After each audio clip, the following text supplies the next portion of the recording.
दोस्तों, आप सभी का स्वागत है।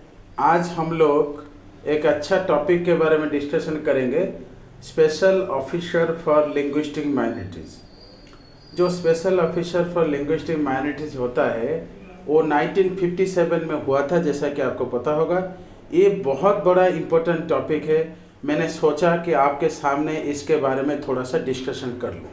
तो चलिए शुरू करते हैं आज का ये लेसन, जिसका नाम है special officer for linguistic minorities. देखिए, special officer for linguistic minorities 1957 में बना था। ये शुरुआत में नहीं था, शुरुआत में संविधान में नहीं था। अगर आप ओरिजिनल संविधान को देखेंगे, कॉन्स्टिट्यूशन को देखेंगे, तो कहीं पर special officer for linguistic minorities के बारे में चर्चा नहीं है। लेकिन 1956 में एक एक्ट आया जिसका नाम है states reorganisation act. States reorganisation act आया जिसमें ये कहा गया, रेकमेंड किया गया कि एक ऑफिसर होना चाहिए, स्पेशल ऑफिसर होना चाहिए जो लिंग्विस्टिक माइनॉरिटीज़ का देखभाल करे, सुरक्षा करे, उनका लैंग्वेज का ख्याल रखे।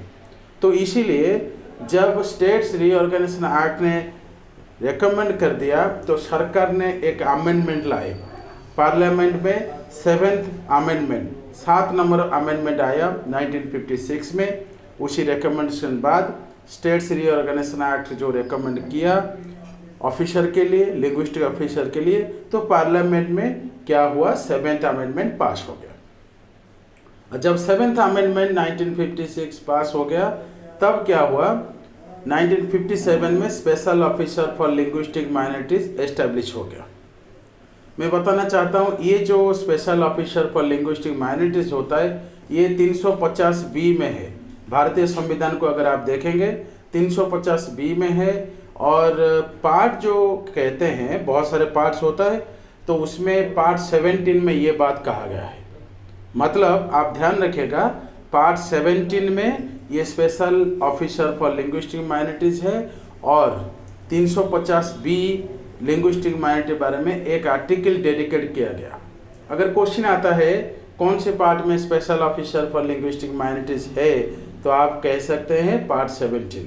कौन सा आर्टिकल संविधान में इसके बारे में कहता है special officer for linguistic minorities, तो 350B। देखिए, ऐसा है, पार्ट 17 में कई सारे आर्टिकल्स है, 343 से लेकर 351 तक लैंग्वेज के बारे में है। पार्ट 17 खास तौर पर लैंग्वेज के बारे में कहता है। और उसमें 350B को देखेंगे तो special officer for linguistic minorities है। और ये जो स्पेशल ऑफिसर लिंग्विस्टिक माइनॉरिटीज़ है, इसको अपॉइंटमेंट कौन देता है और इसका टेन्योर क्या है, इसके बारे में जानना जरूरी है। देखिए, अपॉइंटमेंट तो प्राइम प्रेसिडेंट देंगे ही, लेकिन इनका टेन्योर कितना है, इनका सैलरी क्या है, इनका रेम्यूनरेशन क्या है, इसके बारे में संविधान में मेंशन किया गया नहीं है। ये चीज़ आपको ध्यान रखना है। और एक बात है, हम लोग 350B में जो आर्टिकल होता है उसमें क्या क्या धारा है, मतलब क्या क्या प्रोविजन है, क्या क्या फीचर्स है, उसको जानना जरूरी है। 350B कहता है एक स्पेशल ऑफिसर होना चाहिए, नंबर 1। और दूसरा कहता है कि अपॉइंटमेंट प्रेसिडेंट देंगे, जो मैंने बताया अभी। और तीसरा जो है, स्पेशल ऑफिसर का ड्यूटी क्या होना चाहिए। ड्यूटी के बारे में 350B में कहा गया है, स्पेशल ऑफिसर जो है वो लिंग्विस्टिक माइनॉरिटीज़ का देखभाल करेगा, प्रोटेक्शन करेगा, और जो स्कीम आता है गवर्नमेंट का उसको कैसे इस्तेमाल किया जाए, कैसे इम्प्लीमेंट किया जाए, उसके बारे में वो परफॉर्म करेगा। ठीक। और इनका ऑब्जेक्टिव है, ये जो स्पेशल ऑफिसर होते हैं इनको स्पेशल कमिश्नर भी कहते हैं, लिंग्विस्टिक कमिश्नर भी कहते हैं। इनका ऑब्जेक्टिव ये रहता है, 3 ऑब्जेक्टिव है, मैं बता देता हूँ। एक तो होता है इक्वल अपॉर्चुनिटी होना चाहिए हर लैंग्वेज के तरह, माइनॉरिटी लैंग्वेज के लिए।